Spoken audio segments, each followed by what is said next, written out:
जय श्री राम दोस्तों, आपका स्वागत है ममता हिंदी कहानियां चैनल में। यहाँ पर आपको मिलेंगी दिल को छू जाने वाली प्रेरणादायक कहानियां। अगर आपको हमारी कहानियां पसंद आए तो वीडियो को लाइक करें, चैनल को सब्सक्राइब करें और अपने सुझाव कमेंट में जरूर दें।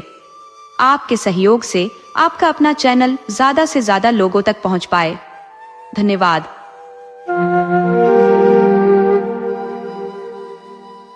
किसी समय की बात है, रूपनगर नामक एक समृद्ध और शांतिपूर्ण राज्य था, जहां एक धर्मपरायण राजा शासन करता था। इस राजा का एक बुद्धिमान मंत्री था, जो हर राजकीय मामले में उसे समझदारी से मार्गदर्शन देता था। संयोग से राजा का पुत्र, जिसका नाम प्रीतसेन था, और मंत्री का पुत्र सुलोचन बचपन से ही गहरे मित्र थे। एक दिन प्रीतसेन और सुलोचन शिकार के लिए सघन वन में गए। सूरज सिर पर चढ़ आया था और तेज धूप के कारण दोनों को तीव्र प्यास सताने लगी। अपने घोड़ों को दौड़ाते हुए वे पानी की तलाश करने लगे, परंतु काफी प्रयास के बावजूद उन्हें जल न मिला। थकावट और प्यास से व्याकुल राजकुमार के चेहरे पर चिंता की रेखाएं साफ दिखाई देने लगी। तब सुलोचन ने शांत स्वर में कहा, राजकुमार, आप इस घने पेड़ की छाया में विश्राम करें, मैं आपके लिए जल ढूंढ लाता हूँ। इतना कहकर सुलोचना जल की खोज में निकल पड़ा। कुछ देर भटकने के पश्चात सुलोचन एक सुरम्य बाग में पहुंचा, जहां एक पुराना कुआं था। उसने तुरंत कुएं से जल निकाला, पहले अपनी प्यास बुझाई, फिर एक बाल्टी में जल भरकर राजकुमार के पास लौटने की तैयारी करने लगा। तभी उसकी दृष्टि कुएं की दीवार पर उकेरी गई एक स्त्री की अद्वितीय छवि पर ठहर गई। सुलोचन उस छवि की मोहकता में खो गया, लेकिन राजकुमार की स्मृति ने उसे झकझोर दिया। वह शीघ्रता से जल लेकर प्रीतसेन के पास पहुंचा। जलपान के बाद प्रीतसेन की चेतना लौटी। उसने पूछा, सुलोचन, यह जल तुम कहां से लाए? सुलोचन ने उत्तर दिया, निकट ही एक सुंदर बाग है, उसी बाग के कुएं से मैं यह जल लेकर आया हूं। राजकुमार ने मुस्कुराते हुए कहा, अब मैं अच्छा महसूस कर रहा हूं, चलो उस बाग की ओर चले। दोनों मित्र बाग में पहुंचे और घूमते हुए कुएं के समीप आ गए। तभी प्रीतसेन की दृष्टि भी उस स्त्री की छवि पर पड़ी। छवि को देखते ही वह मंत्रमुग्ध हो गया। उसकी आंखों में एक स्वप्निल चमक उभरी। राजकुमार ने गहरे स्वर में कहा, यदि यह छवि इतनी मनमोहक है तो कल्पना करो, वास्तविक रूप में वह स्त्री कितनी अलौकिक होगी। मैं उससे प्रेम करने लगा हूं। अब तो मैं उसी छवि वाली स्त्री से विवाह करूंगा। सुलोचना यह सुनकर चिंतित हो गया। उसने विनम्रता से कहा, राजकुमार, यह छवि न जाने कितने वर्षों से यहाँ बनी हुई है। यह भी संभव है कि यह स्त्री अब जीवित न हो। कृपया शीघ्र कोई निर्णय न ले। इस बात का मुझे तनिक भी विश्वास नहीं हो रहा। ऐसा प्रतीत होता है कि यह महज किसी कलाकार की कल्पना है, जिसने यह नकली तस्वीर गढ़ दी है। भला हम इस चित्रित युवती को कैसे खोज पाएंगे? राजकुमार उसी तस्वीर के समीप बैठ गए और बोले, यदि यह कन्या सचमुच इस संसार से विदा हो चुकी है तो मैं भी अपने प्राणों का परित्याग कर दूंगा। सुलोचन, मेरे मित्र, मैं इस युवती के बिना जीवन का अभिप्राय ही नहीं देखता। राजकुमार की ऐसी अवस्था देखकर सुलोचना के हृदय में भय व्याप्त हो गया। उसने समझाने का प्रयास किया, किंतु राजकुमार अडिग रहे। वे बोले, सुलोचन, यदि तुम वास्तव में मेरे सच्चे मित्र हो तो जाओ और इस तस्वीर वाली कन्या का पता लगाओ। वह कहाँ है? कौन है? सुलोचना मन ही मन सोचने लगा, यदि मैं राजकुमार की आज्ञा का पालन नहीं करता तो यह मेरे और मेरे परिवार के लिए विपत्ति का कारण बन सकता है। साथ ही राजकुमार इस युवती के वियोग में आत्मघात कर लेंगे। सुलोचन ने कहा, हे राजकुमार, कृपया स्वयं को संभालें। हमें कम से कम निकटवर्ती गांव तक तो जाना ही होगा। वहीं जाकर हम यह पता लगाने का प्रयास करेंगे कि इस चित्र की वास्तविकता क्या है। राजकुमार बोले, नहीं, अब मैं यहाँ से कदापि नहीं उठूंगा। यहाँ छायादार वृक्ष है, शीतल जल है और रसीले फल भी। इसके अतिरिक्त इस तस्वीर की उपस्थिति मुझे यहाँ बांध रही है। तुम जाओ, लेकिन याद रखना, जब तक तुम इस कन्या को यहाँ लेकर नहीं आओगे, मैं यहीं रहूंगा। आखिरकार राजकुमार की हठधर्मिता से विवश होकर सुलोचन ने उन्हें उसी बाग में छोड़ दिया और स्वयं उस युवती की खोज में निकल पड़ा। गांव में पहुंचकर सुलोचन ने वहां के लोगों से बगीचे के विषय में पूछताछ शुरू की। एक ग्रामीण ने बताया, यह बगीचा एक दयालु सौदागर द्वारा निर्मित किया गया था। उसने राहगीरों की प्यास बुझाने के लिए कुआं भी खुदवाया था। इसके अतिरिक्त उसने कुछ सेवकों की नियुक्ति की थी जो यात्रियों को भोजन और जल उपलब्ध कराते थे। ग्रामीण ने आगे कहा, परंतु जब वह परोपकारी सौदागर इस संसार से चल बसा, उसके पुत्र नालायक और आलसी निकले। उन्होंने सेवकों को हटा दिया और बगीचे की देखभाल भी छोड़ दी। सुलोचन ने पूछा, क्या मैं उस सौदागर के पुत्र से भेंट कर सकता हूँ? यदि तुम्हें उनके ठिकाने का भान है तो मुझे वहां ले चलो। ये सुनकर वह व्यक्ति सुलोचन को सौदागर के घर ले गया। दरवाजे पर दस्तक देने पर सौदागर का ज्येष्ठ पुत्र बाहर आया। सुलोचन ने पूछा, क्या यह वही बाग है जो गांव के बाहर जंगल में स्थित है? और क्या वह कुआं भी आपका ही बनवाया हुआ है? सौदागर के पुत्र ने उत्तर दिया, हाँ, वह बाग और कुआं मेरे ही द्वारा निर्मित है। सुलोचन ने फिर पूछा, क्या आप बता सकते हैं कि इस कुएं का निर्माण किसने किया? उसने उत्तर दिया, हाँ, वह कुएं के निर्माणकर्ता पास ही के एक गांव में रहते हैं। इस उत्तर से संतुष्ट होकर सुलोचना उन मजदूरों की खोज में निकल पड़ा। जब वह उस गांव पहुंचा तो उसने उन मजदूरों से भेंट की जिन्होंने कुएं का निर्माण किया था। उनमें से एक वृद्ध व्यक्ति ने सुलोचन का आदरपूर्वक स्वागत किया और उसे अपने घर में रात भर ठहरने का निमंत्रण दिया। प्रातःकाल सुलोचन ने उनसे पूछा, क्या आप जानते हैं उस कुएं पर जो तस्वीर बनी है वह किसकी है? उस वृद्ध ने उत्तर दिया, कुआं तो मैंने बनाया था, लेकिन तस्वीर मेरे बड़े भाई ने उकेरी थी। आप उनसे भेंट करें तो वे इस विषय में अवश्य जानकारी देंगे। सुलोचन ने मन ही मन विचार किया, यह व्यक्ति स्वयं वृद्ध है तो इसका बड़ा भाई कितना वयोवृद्ध होगा, और क्या वह अब भी जीवित है? इन विचारों में खोया सुलोचन अगले गांव की ओर प्रस्थान कर गया। अंततः वह उस व्यक्ति के घर पहुंचा जो पहले वाले व्यक्ति की तुलना में अधिक युवा प्रतीत हो रहा था। सुलोचन ने पूछा, क्या वह तस्वीर जो बाघ के कुएं पर है आपने बनाई थी? उसने कहा, हाँ, वह तस्वीर मेरे और मेरे भाई के सहयोग से बनी थी, लेकिन असली खांचा मेरे भाई ने तैयार किया था। रंग भरने का कार्य मैंने किया था। सुलोचन ने फिर पूछा, क्या आपके भाई अब भी आपके साथ रहते हैं?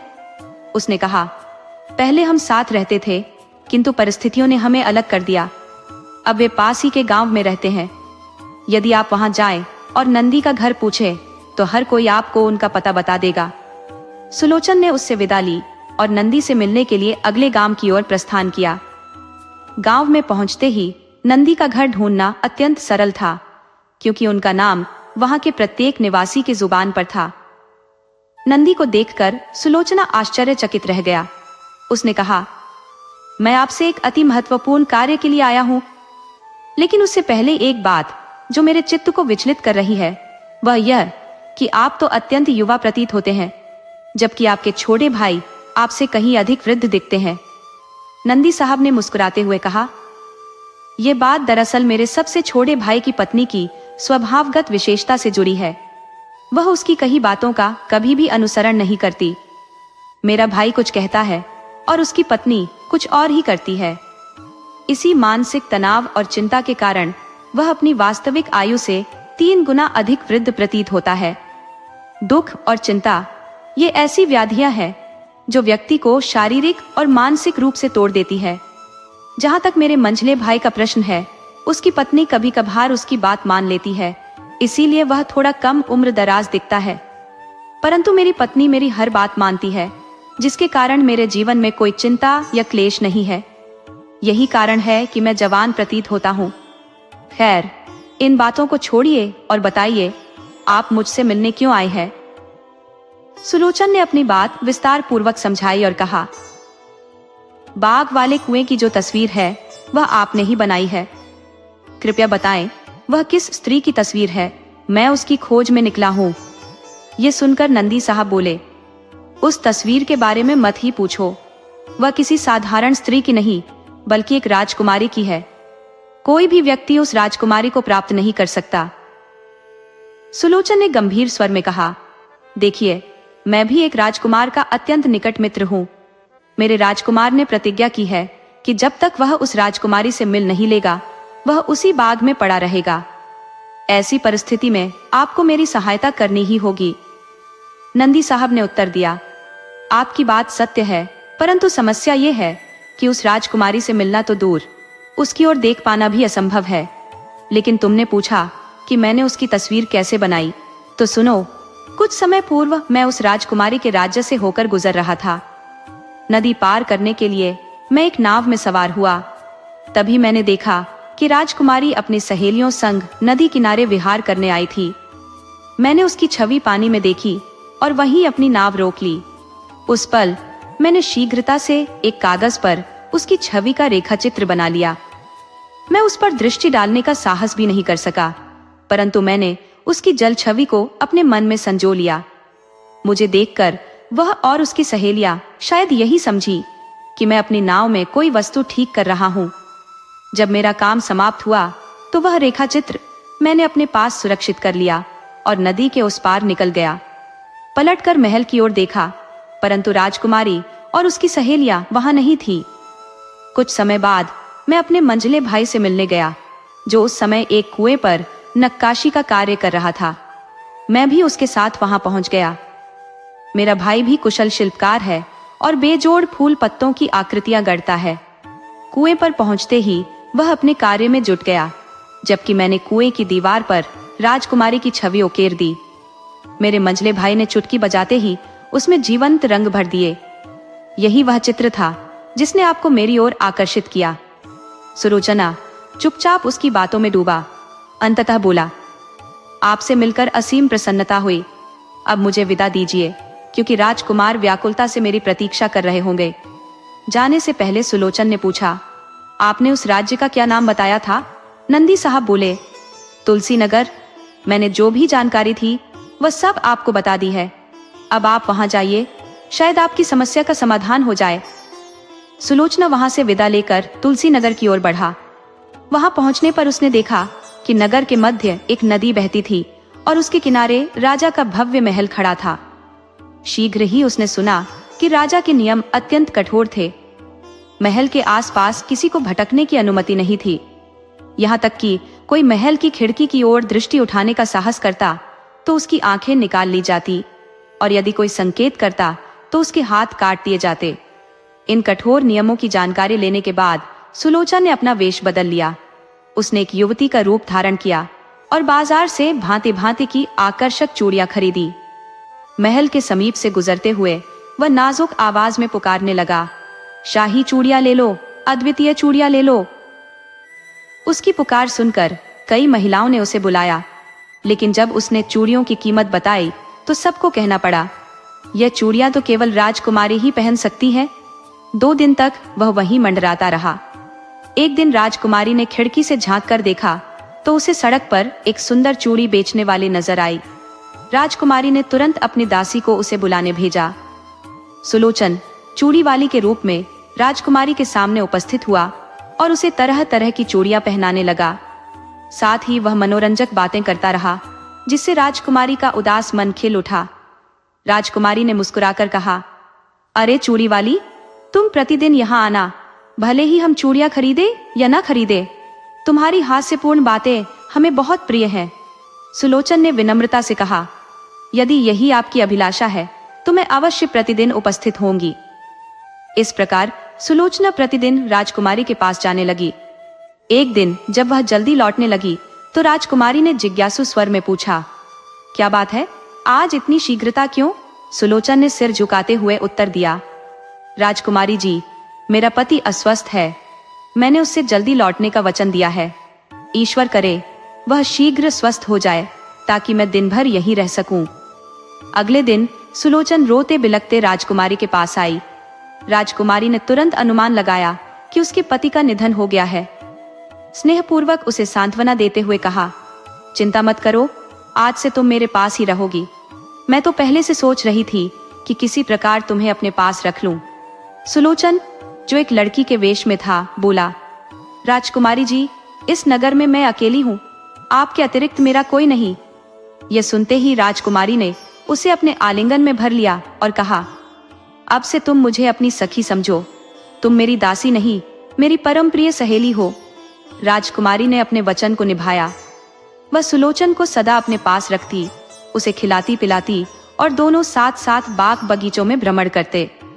एक दिन वार्तालाप के दौरान सुलोचन ने पूछा, राजकुमारी, आपको याद है जब मैं पहली बार यहाँ आई थी, आपने कहा था कि बहुत दिनों बाद मुस्कुराई है, लेकिन आज मैं देख रही हूँ कि आप चिंतित है। राजकुमारी ने गहरी सांस लेते हुए कहा, सखी, क्या बताऊं, उस निर्दयी व्यक्ति ने आज दूत भेजकर पिताजी से विवाह की तिथि शीघ्र तय करने को कहा है। वह क्रूर व्यक्ति 200 कोस दूर के राज्य का वृद्ध राजा है। उसकी सेना शक्तिशाली है। पिताजी को भय है कि यदि उन्होंने विवाह से इनकार किया तो वह हमारे राज्य पर आक्रमण कर देगा। 2 वर्षों से पिताजी उसे टालते आ रहे हैं, लेकिन अब उसने निर्णायक उत्तर मांगा है। ये कहते कहते राजकुमारी की आंखें भर आई और वह सुलोचन से लिपटकर रोने लगी। सुलोचन ने गंभीर स्वर में कहा, क्या इसका कोई समाधान नहीं? नहीं, कोई उपाय नहीं, राजकुमारी ने आंसुओं में डूबे शब्दों में कहा। यदि ऐसा है तो चलो, हम इस नगर से भाग चलते हैं, सुलोचन ने साहसिक सुझाव दिया। राजकुमारी ने उसे डांटते हुए कहा, मूर्ख, हम दोनों स्त्रियां यहां से भागकर जाएंगी कहा। इस महल की पहरेदारी इतनी सख्त है कि न कोई भीतर आ सकता है न बाहर जा सकता है। यदि हम इस नगर से किसी प्रकार निकल भी गए तो 2 अकेली स्त्रियां आखिर कहां जाएंगी? सुलोचन ने दृढ़ता से कहा। यदि आप मुझ पर भरोसा करें तो मैं आपको ऐसे स्थान पर ले जाऊंगी जहां सभी शांति प्रिय लोग बसते हैं। वहां का राजकुमार अत्यंत रूपवान और उदार हृदय का है।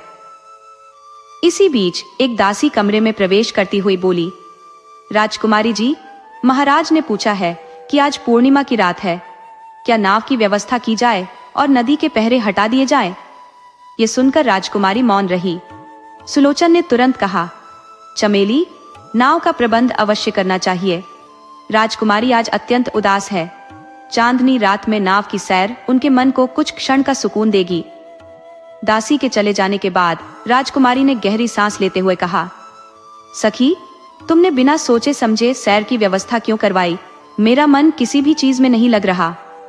परंतु सुलोचन ने किसी प्रकार राजकुमारी को मना लिया और नदी किनारे ले आया। वहां एक छोटी सी नाव लहरों पर हल्की हल्की डोल रही थी। दूर दूर तक फैली चांदनी और पानी की चमकती सतह मोहक दृश्य प्रस्तुत कर रही थी। पहरेदारों को वहां से हटा दिया गया था। सुलोचन ने राजकुमारी को नाव में बैठाया और अन्य दासियों को यह कहकर वापस भेज दिया कि आज राजकुमारी अकेली ही सैर पर जाएंगी। वह स्वयं नाव को धीरे धीरे खेने लगा। जैसे जैसे नाव आगे बढ़ रही थी, राजकुमारी ने आशंकित स्वर में पूछा, सखी, यह किस दिशा में जा रही हो? हमारे राज्य की सीमा तो निकट ही समाप्त हो रही है। सुलोचन ने मुस्कुराकर राजकुमारी की ओर देखा और बिना कुछ कहे नाव को आगे बढ़ाता रहा। थोड़ी ही देर में नाव दूसरे तट पर पहुंच गई। सुलोचन ने राजकुमारी से कहा, आइए इस सघन वन का आनंद लेते हैं। राजकुमारी ने व्यग्र होकर कहा, मुझे लगता है आज न केवल मेरा बल्कि तुम्हारा भी विवेक साथ नहीं दे रहा। न जाने मैं यहाँ कैसे पहुंची और अब तुम मुझे इस वन की सैर करने को कह रही हो। चलो तुरंत नाव में लौटो, हमें वापस जाना चाहिए। सुलोचन ने राजकुमारी का हाथ थामकर उसे किनारे पर उतार लिया और गंभीर स्वर में पूछा, राजकुमारी जी, ये बताइए, संसार में आपको सबसे अधिक प्रेम किससे है? राजकुमारी ने बिना किसी झिझक के कहा, मेरे पिताजी से। सुलोचन ने मुस्कुराते हुए फिर पूछा, और उनके बाद? इस प्रश्न पर राजकुमारी कुछ क्षण विचार में डूबी रही। अंततः उसने स्नेह भरे स्वर में कहा, पिताजी के बाद मुझे सबसे अधिक प्रिय तुम हो। इस संवाद के बीच वे दोनों वार्तालाप करते करते वन के भीतर गहराई तक पहुंच गए और राजकुमारी इस षड्यंत्र से पूर्णतः अनभिज्ञ थी। सुलोचन ने गहरी आवाज में कहा, यदि मैं तुमसे दूर हो जाऊं तो ऐसा कभी मत कहना। मैं तुम्हारे बिना पल भर भी जीवित नहीं रह सकता। तभी उसने ठहाका लगाते हुए कहा, मैं तुम्हारी सखी नहीं, सखा हूं। ये कहते हुए उसने अपना छद्म रूप प्रकट किया। सिर से नकली केश हटाकर और दुपट्टा फेंककर वह अपने वास्तविक स्वरूप में आ गया। अचानक हुए इस रहस्य उद्घाटन को देखकर राजकुमारी भयभीत हो गई। उसने चीख मारी और चेतना खो बैठी। सुलोचन ने उसे संभालते हुए कंधे पर उठाया और एक विशाल वृक्ष के नीचे लेटा दिया। उसने रात भर वहीं पहरा दिया और सुबह होने की प्रतीक्षा करने लगा। सुबह जब राजकुमारी को होश आया तो उसने चकित दृष्टि से सुलोचन को देखा। सुलोचन हाथ जोड़कर क्षमा मांगते हुए बोला, राजकुमारी जी, कृपया मुझे क्षमा करें। मैं अत्यंत लज्जित हूँ। मैंने आपसे छल किया। बीते कई दिनों से मैं स्त्री का वेश धारण कर आपके साथ था और कुटिल योजना से आपको यहाँ तक ले आया, परंतु मैंने यह सब अपने परम मित्र की सहायता के लिए किया। राजकुमारी की आंखों से अश्रु की धारा बहने लगी। उसने रुंधे स्वर में कहा, मुझे इस छल से उतना आघात नहीं पहुंचा जितना इस बात का है कि जब मेरे पिताजी को पता चलेगा कि मैं लापता हो गई हूँ तो वह किस मानसिक कष्ट से गुजरेंगे। सुलोचन ने गहरी सांस लेते हुए कहा, वे यही मान लेंगे कि हम दोनों नदी में डूबकर काल कवलित हो गए, परंतु इससे भी बड़ा भय यह है कि दुष्ट राजा इसी अवसर का लाभ उठाकर आपके पिताजी के राज्य पर आक्रमण कर देगा। उसने आगे कहा, मैं रूपनगर के मंत्री का पुत्र हूँ। वहां का राजकुमार मेरा अभिन्न मित्र है। यदि हम किसी तरह रूपनगर पहुंच जाएं, तो हम उस दुष्ट राजा का समुचित प्रतिकार करेंगे। इसके बाद सुलोचन ने कहा, आओ कुछ खा लो, फिर हम यात्रा पर आगे बढ़ेंगे। उन्होंने जंगल से कुछ फल तोड़े जिससे भूख शांत की, फिर यात्रा के लिए तैयार हो गए। राजकुमारी ने दृढ़ स्वर में कहा, अब मैं होश में हूं। तुम जहां तक चलोगे मैं भी तुम्हारे साथ चलूंगी। अंततः कई मीलों की कठिन यात्रा के बाद वे उस उद्यान में पहुंचे जहां राजकुमार एक कुएं के पास बैठा था। राजकुमार ने जब सामने से आते हुए राजकुमारी को देखा तो वह स्तब्ध रह गया। चित्र में देखी गई वह रूपवती युवती साक्षात उसके समक्ष खड़ी थी। राजकुमारी ने जब अपने सामने एक अजनबी को देखा तो उसकी आंखों में हैरानी और असमंजस के भाव उमड़ पड़े। तभी सुलोचना वहां प्रकट हुआ और मुस्कुराते हुए बोला, राजकुमारी जी, यह मेरे अत्यंत प्रिय मित्र और रूपनगर के राजकुमार है। इतना कहकर वह पेड़ों के झुरमुट के पीछे कहीं ओझल हो गया। राजकुमार धीमे कदमों से राजकुमारी के पास पहुंचा, लेकिन इससे पहले कि वह कुछ कह पाता, राजकुमारी ने थके हुए स्वर में कहा, मैं इस समय अत्यंत थकी हुई हूँ। ये सुनकर राजकुमार ने तुरंत पास ही एक स्थान पर उसे बैठा दिया। इतने में सुलोचन बगीचे से ताजे फल और एक पात्र में पानी लेकर लौट आया। उसने यह सब राजकुमार और राजकुमारी के सामने रख दिया और गंभीर स्वर में कहा, मेरा कार्य यहीं समाप्त होता है, लेकिन आपका कर्तव्य अभी शेष है। तुलसी नगर पर पड़ोसी दुष्ट राजा ने चढ़ाई कर दी होगी। हमें तुरंत राजकुमारी जी के पिताजी की सहायता के लिए प्रस्थान करना चाहिए। इसके पश्चात सुलोचन ने सारी स्थिति विस्तार से समझाई। ये सुनते ही राजकुमार अपनी जगह से बिजली की गति से खड़ा हुआ। उसकी आंखों में जोश और आवाज में गर्जना थी। उसने अपनी तलवार खींचते हुए कहा, हम उस दुष्ट राजा को सबक सिखाएंगे, उसकी ताकत को धूल चटा देंगे। इसके बाद वे तीनों रूपनगर की ओर चल पड़े। रूपनगर के राजा अपने बेटे के वियोग में अत्यंत व्यथित थे, लेकिन जब उन्होंने उसे जीवित देखा तो उनकी खुशी का ठिकाना न रहा। सारी बातें जानने के बाद उन्होंने अपनी विशाल सेना राजकुमार के अधीन कर दी। राजकुमार ने अपनी वीर सेना को साथ लिया और तुलसी नगर की ओर कूच कर गया। वहां पहुंचते ही उसका अनुमान सत्य निकला। पड़ोसी दुष्ट राजा ने तुलसी नगर पर आक्रमण कर दिया था, परंतु राजकुमार और उसकी अद्वितीय सेना ने युद्ध भूमि में शत्रु को पराजित कर दिया। उस दुष्ट राजा का अंत कर दिया गया। तुलसी नगर के राजा ने जब यह विजय की खबर सुनी तो वे हर्ष से विभोर हो उठे। अपनी बेटी को जीवित देख उन्होंने उसे गले से लगाया। राजकुमारी ने अपने पिता को सारा वृत्तांत सुनाया। कुछ समय तक राजकुमार ने तुलसी नगर में शाही मेहमान के रूप में समय बिताया। एक शुभ मुहूर्त पर राजकुमार और राजकुमारी का विवाह संपन्न हुआ। तो मित्रों, ऐसी ही रोचक और प्रेरक कहानियां देखने के लिए हमारे चैनल को सब्सक्राइब करें। आपको यह कहानी कैसी लगी कमेंट बॉक्स में जरूर बताइए। अपने मित्र राणा मंजीत सिंह को दीजिए अनुमति। दोस्तों, आपको कहानी कैसी लगी अपने सुझाव कमेंट करना न भूले। तो चलिए आज की अगली कहानी शुरू करते हैं।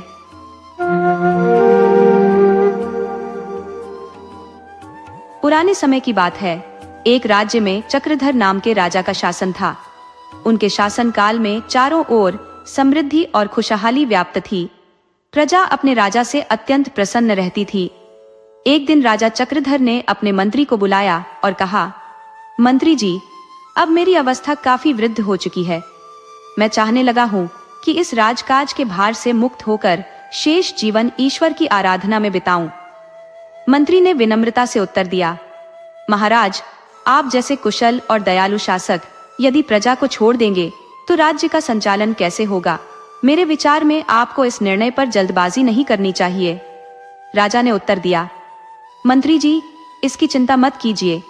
मेरा पुत्र शशिधर शीघ्र ही गुरुकुल से अपनी शिक्षा पूर्ण करके राजमहल लौटने वाला है। वह इस राज्य का उत्तराधिकारी बनेगा। मैं राज्य गद्दी का भार उसे सौंपने के बाद ही ईश्वर भक्ति के लिए वन में जाऊंगा। मंत्री ने सुझाव दिया, यह विचार उचित है महाराज, लेकिन युवराज को तत्काल कार्यभार सौंपना सही नहीं होगा।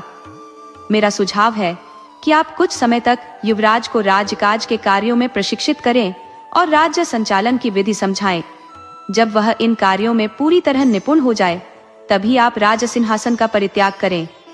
राजा चक्रधर ने मंत्री की बात को स्वीकार किया। उन्होंने कहा, आपका सुझाव उचित है। हम शशिधर के आने की प्रतीक्षा करेंगे और उसे आवश्यक प्रशिक्षण देंगे। इसी बीच राज्य में अशांति का कारण बनने वाली घटनाएं घटित होने लगी। 1 माह के भीतर गहनों के एक व्यापारी के यहाँ चोरी हो गई। इसके अलावा राज्य के विभिन्न क्षेत्रों में 3-4 स्थानों पर चोरी की घटनाएं सामने आई। इन घटनाओं से प्रजा अत्यंत चिंतित हो गई। एक दिन प्रजा के कुछ लोग राजा से मिलने आए और चोरी की इन घटनाओं के बारे में अपनी चिंता व्यक्त की। राजा चक्रधर ने उन्हें आश्वासन दिया, हम राज्य में पहरेदारों की संख्या बढ़ाएंगे। लेकिन इसके बावजूद भी चोरी की घटनाओं में कोई कमी नहीं आई। नगरवासी अब भी भय और चिंता में जी रहे थे। चारों ओर इसी चर्चा ने जोर पकड़ लिया था। इसी बीच खबर फैली कि नगर में एक पहुंचे हुए साधु महाराज आए हैं, जो लोगों की समस्याओं का समाधान कर रहे हैं। धीरे धीरे साधु महाराज के दर्शन के लिए बड़ी संख्या में लोग जुटने लगे। साधु महाराज के पास हर दिन अपनी परेशानियां लेकर लोग पहुंचते। गांव के एक व्यक्ति मंगरू ने अपनी निर्धनता से मुक्ति पाने का उपाय साधु महाराज से पूछा। साधु महाराज ने शांत स्वभाव से कहा, मंगरू, तुम्हारे घर के आंगन में तुम्हारे पूर्वजों ने बहुत सारा धन भूमि के भीतर गाड़ रखा है। कल पूर्णिमा की रात है। उस रात तुम अपने आंगन में खुदाई करके वह धन निकाल लेना। इतना कहने के बाद साधु महाराज मौन हो गए। मंगरू की प्रसन्नता का ठिकाना नहीं था। अगले दिन पूर्णिमा की रात को उसने अपने आंगन में कुदाल चलाई। जमीन खोदते ही उसे अशर्फियों से भरी हुई एक थैली प्राप्त हुई। यह खबर गांव में आग की तरह फैल गई कि साधु महाराज की कृपा से मंगरू को अपने पूर्वजों का खजाना मिला। धीरे धीरे यह बात राज्य भर में फैल गई कि साधु महाराज भविष्य जानने के साथ साथ छिपे हुए खजाने का भी पता बता सकते हैं। इसी बीच युवराज शशिधर ने गुरुकुल से अपनी शिक्षा पूर्ण कर राजमहल में प्रवेश किया। राजमहल पहुंचते ही वह सीधे अपने पिता महाराज चक्रधर के पास गया। महाराज ने कहा, आओ पुत्र, मैं तुम्हारी प्रतीक्षा कर रहा था। अब मेरी अवस्था वृद्ध हो चुकी है। मैं चाहता हूँ कि अब तुम इस राज्य की जिम्मेदारी संभाल लो। युवराज ने नम्रता पूर्वक उत्तर दिया, पिताजी, आप अभी इस बात की चिंता मत कीजिए। उचित समय आने पर मैं राजकाज की समस्त जिम्मेदारी संभाल लूंगा। इसी समय एक सैनिक कक्ष में आया और बोला, महाराज, हमारे गुप्तचरों से यह समाचार मिला है कि पड़ोसी राज्य के राजा दुर्जन सेन हमारे राज्य पर आक्रमण की योजना बना रहे हैं। वह किसी उचित अवसर की तलाश में है। ये सुनकर महाराज गंभीर हो गए। उन्होंने सैनिक को आदेश दिया, मंत्री जी को तुरंत हमारे पास भेजो। सैनिक के जाने के बाद महाराज ने युवराज से कहा, पुत्र, एक ओर हमारे राज्य में चोर लुटेरों का आतंक व्याप्त है, तो दूसरी ओर शत्रु राजा हम पर आक्रमण की तैयारी कर रहे हैं। हमारा राज्य संकट में है। ऐसी परिस्थिति में अब क्या करना चाहिए, मुझे समझ नहीं आ रहा। युवराज ने आत्मविश्वास से उत्तर दिया, महाराज, हमें शत्रु राजा के हमले का डटकर सामना करना होगा और उन्हें ऐसा सबक सिखाना होगा कि वह फिर कभी हमारे राज्य की ओर देखने का साहस न करें। यदि हम शीघ्र कदम नहीं उठाएंगे तो हमारा राज्य विपत्तियों के जाल में फंस जाएगा। दूसरी ओर चोर अभी भी हमारे ही राज्य की सीमा में घूम रहे हैं। मुझे दृढ़ विश्वास है कि जनता से लूटी हुई संपत्ति अभी तक राज्य से बाहर नहीं ले जाई गई होगी। हमें हर हाल में उन अपराधियों को पकड़कर जनता का धन लौटाना होगा। महाराज ने आदेश दिया, सेनापति जी को तुरंत बुलाया जाए। कुछ ही पलों में सेनापति महाराज, युवराज और मंत्री संकट का समाधान खोजने के लिए एकत्र हो गए। महाराज ने गुप्तचरों से प्राप्त सूचनाएं साझा की और सेनापति से पूछा, अब आप बताइए कि इस चुनौतीपूर्ण स्थिति में हमें क्या कदम उठाने चाहिए। सेनापति ने गंभीर स्वर में कहा, महाराज, शत्रु देश का राजा दुर्जनसेन अत्यंत शक्तिशाली है। उसकी सेना विशाल और परिपूर्ण है। हमें उसका सामना करने के लिए अपनी सैन्य शक्ति में विस्तार करना होगा। नए हथियारों और संसाधनों की आवश्यकता है, जिसके लिए हमें धन जुटाना अत्यंत आवश्यक है। यह सुनते ही युवराज ने तीखे स्वर में कहा, सेनापति जी, क्या आपको पहले से ही हमारी सैन्य शक्ति को बढ़ाने की योजना नहीं बनानी चाहिए थी? वर्तमान में हमारे पास न तो पर्याप्त धन है और न ही सैन्य संसाधन। नतीजतन न नए सैनिक भर्ती हो रहे हैं और न ही नवीनतम हथियार खरीदे जा रहे हैं। युवराज ने अपनी बात जारी रखते हुए कहा, हमारा पहला कार्य यही होना चाहिए कि हमारी सेना मजबूत और सक्षम बने। राज्य के सभी युवाओं को सैन्य प्रशिक्षण देना आरंभ करें। उन्हें हर परिस्थिति में शत्रु सेना से लड़ने के लिए तैयार करें।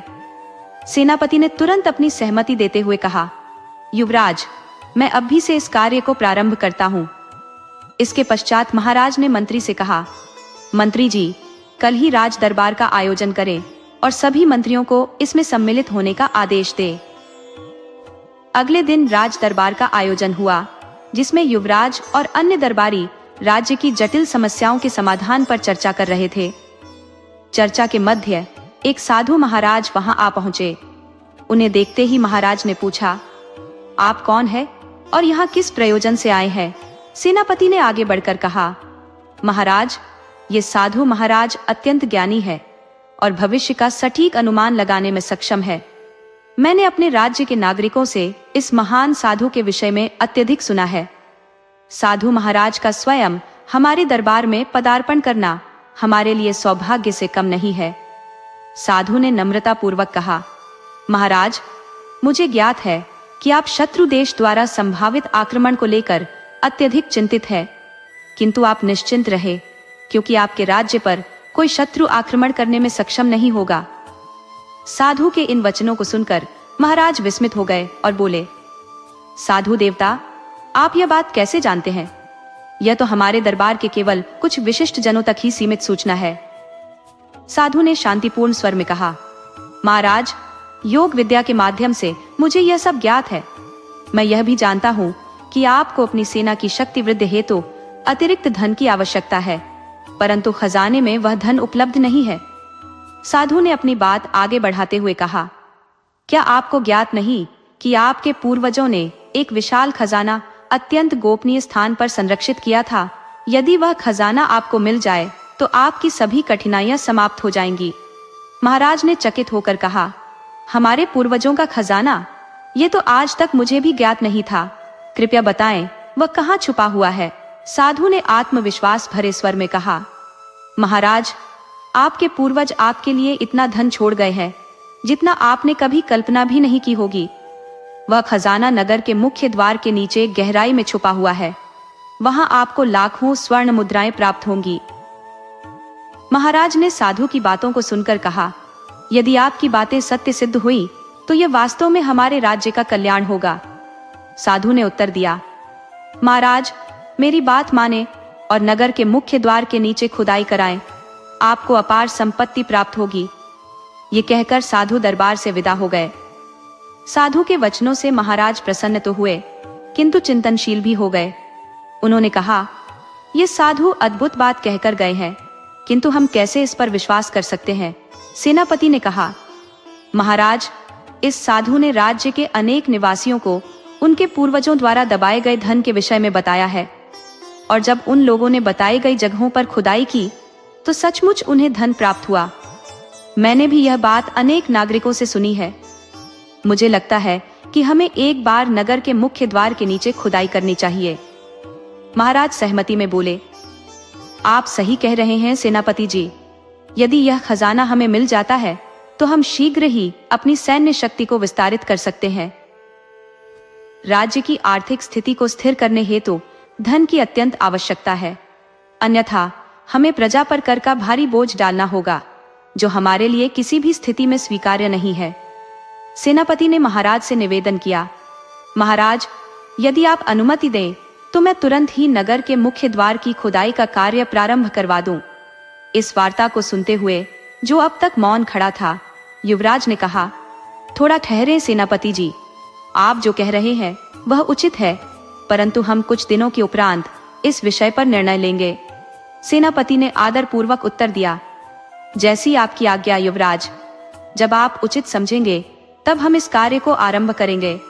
उस दिन की राजसभा समाप्त होने के पश्चात युवराज अपने पिता के कक्ष में पहुंचे। महाराज ने गंभीर स्वर में कहा, युवराज, हमें इस खजाने को शीघ्रातिशीघ्र निकाल लेना चाहिए। ये राज्य के कल्याण के लिए अत्यंत आवश्यक है। युवराज ने विचारशील स्वर में उत्तर दिया, पिताजी, आप एक बात भूल रहे हैं। साधु ने कहा था कि खजाना नगर के मुख्य द्वार के नीचे स्थित है। यदि हम इस समय द्वार को ध्वस्त कर देते हैं तो शत्रु राजा को हमारे नगर पर आक्रमण करने का सुअवसर मिल जाएगा। हमारे राज्य की सबसे बड़ी रक्षा पंक्ति यही मुख्य द्वार है। इसे गिराने का परिणाम अत्यंत हानिकारक हो सकता है। महाराज ने चिंतित होकर पूछा, तो क्या हमें इस खजाने को यूं ही छोड़ देना चाहिए? युवराज ने आश्वासन दिया, पिताजी, पहले हमें यह सुनिश्चित करना होगा कि साधु की बातों में सत्यता है। मुझे 1 सप्ताह का समय दे, मैं इस विषय की पूरी तहकीकात करके आपके समक्ष तथ्य प्रस्तुत करूंगा। तब तक कृपया इस विषय में कोई भी निर्णय न ले। महाराज ने युवराज की बात स्वीकारते हुए खजाने की खोज को 1 सप्ताह तक स्थगित कर दिया। इसके पश्चात युवराज ने अपने बचपन के मित्र विजय को बुलाया, जो कई वर्षों से राजमहल के अंगरक्षक के रूप में सेवा कर रहा था। विजय ने आदर पूर्वक पूछा, युवराज, आपने मुझे किस कार्य के लिए स्मरण किया है? युवराज ने मुस्कुराते हुए कहा, मित्र, मुझे युवराज नहीं शशि कहकर पुकारो, हम दोनों बचपन के साथी हैं। विजय ने संकोच पूर्वक उत्तर दिया, आप हमारे युवराज हैं और भविष्य के महाराज भी। युवराज ने हंसते हुए कहा, अच्छा ठीक है, मैंने तुम्हें इसलिए बुलाया है क्योंकि तुम्हारी निष्ठा और ईमानदारी पर मुझे संपूर्ण विश्वास है। हमें एक विशेष कार्य करना है। विजय ने तुरंत उत्तर दिया, आज्ञा करें युवराज, मैं पूर्णतः तैयार हूँ। युवराज ने कहा, हमारे राज्य में हाल ही में एक साधु महाराज आए हैं, उनके विषय में तुम्हारा क्या विचार है? विजय ने उत्तर दिया, युवराज, मैंने भी उनके विषय में सुना है। राज्य के कई लोग कहते हैं कि उन्होंने साधु महाराज की बताई गई जगह पर अपने पूर्वजों का छिपा हुआ खजाना पाया है, और जिस स्थान की ओर साधु महाराज संकेत करते हैं वहां सचमुच खजाना मिलता है। युवराज ने गहरी सोच में डूबते हुए कहा, मित्र, हमें इस साधु के बारे में और अधिक जानकारी जुटानी होगी। ये सुनिश्चित करना होगा कि उनकी बातों में कितना सत्य है। युवराज बोले, मैंने भी ऐसी ही बातें सुनी थी। आओ, हमें मिलकर एक छोटा सा कार्य पूरा करना है। इसके बाद युवराज और विजय ने अपना भेष बदल लिया। दोनों ने साधारण ग्रामीणों जैसा वेश धारण किया। उसी दिन वे विजय के घर पहुंचे। युवराज ने एक पोटली विजय को दिखाते हुए कहा, देखो विजय, इस पोटली में 1000 स्वर्ण मुद्राएं हैं। हम इस धन को इसी कमरे में खोद कर छुपाएंगे। विजय ने आश्चर्यचकित होकर पूछा, लेकिन युवराज, हमारे ही घर में धन क्यों छुपाना है? मुझे यह समझ में नहीं आ रहा। युवराज ने समझाते हुए कहा, देखो विजय, हम यह धन यहाँ छुपाएंगे और फिर उस साधु महाराज से इसके बारे में पूछेंगे। इससे हमें यह पता चलेगा कि साधु महाराज वास्तव में सत्य बोलते हैं या नहीं। विजय ने सिर हिलाते हुए कहा, अब मैं आपकी बात समझ गया युवराज। तो क्या अब मुझे साधु महाराज के पास जाकर इस छुपे हुए धन के बारे में पूछना होगा? युवराज बोले, तुमने बिल्कुल सही समझा विजय, लेकिन हमारे पास कल तक का समय नहीं है। तुम्हें आज ही उनके पास जाकर यह बात करनी होगी। युवराज के निर्देशानुसार विजय उसी समय साधु महाराज के पास एक ग्रामीण के वेश में पहुंचा।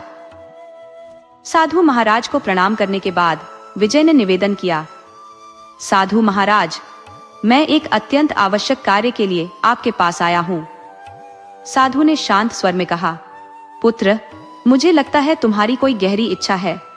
विजय ने विनम्रता से कहा, साधु महाराज, मेरी दादी हमेशा कहती थी कि हमारे दादा परदादा बहुत धनवान थे, लेकिन मैंने तो अपने घर में कभी एक ढेला भी नहीं देखा। मुझे संदेह है कि उन्होंने अपनी संपत्ति कहीं छुपा दी है। यदि आप कृपा करके बता सके कि वह धन कहाँ है तो मैं आपका आभारी रहूंगा। साधु बोले, पुत्र, मैं तुम्हारी सहायता अवश्य कर सकता हूँ, परंतु अभी नहीं। यह समय संध्या काल का है और मैं शाम ढलने के बाद किसी से संवाद नहीं करता। तुम कल प्रातः मेरे पास आना।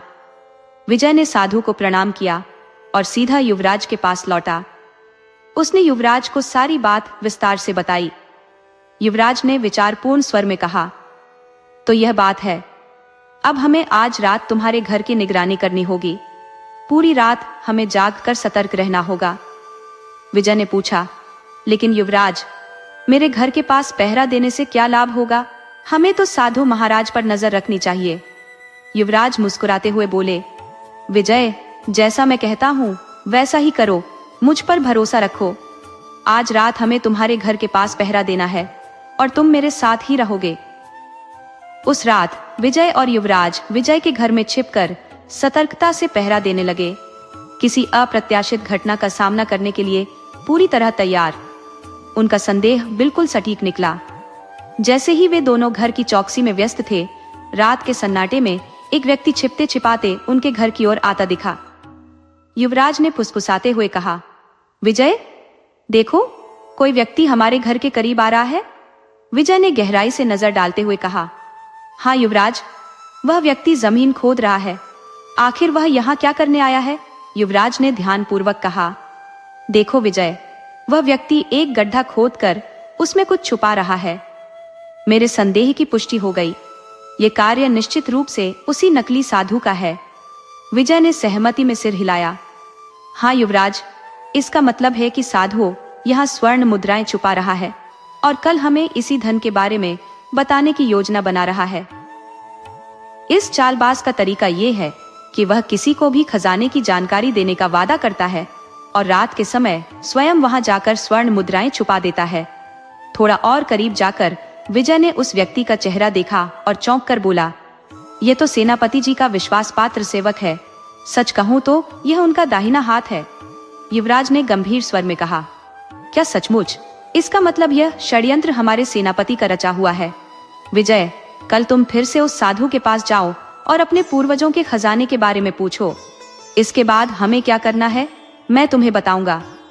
उस रात युवराज महल वापस गए और महाराज को सारी सच्चाई से अवगत कराया। महाराज ने गुस्से में कहा, तो यह सब हमारे सेनापति की कुटिल साजिश है। मैं इस अपराधी को अभी के अभी बंदी बनाने का आदेश देता हूँ।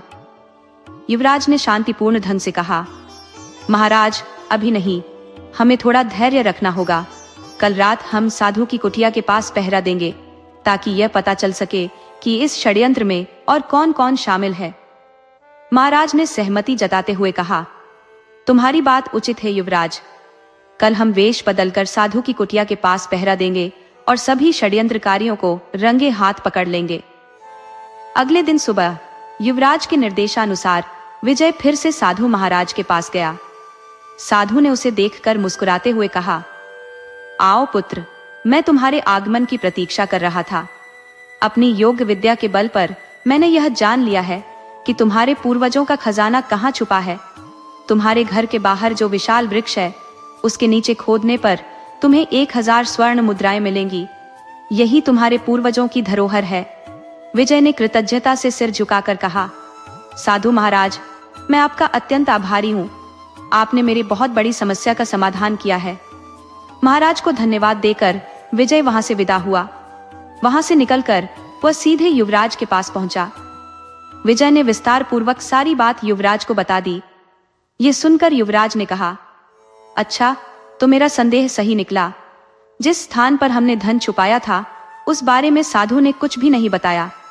इसके विपरीत उसने उस स्थान का जिक्र किया जहां वास्तव में धन छुपा था।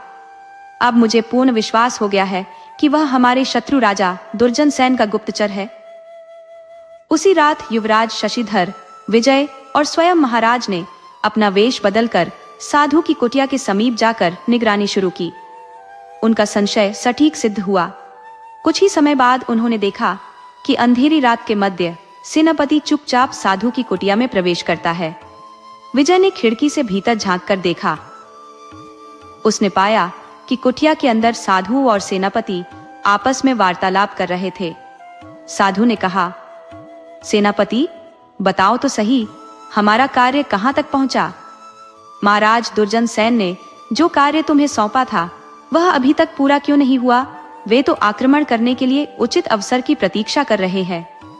सेनापति ने उत्तर दिया, आपके निर्देशानुसार हमारे महाराज ने नगर के मुख्य द्वार को ध्वस्त करने की तैयारी कर ली है।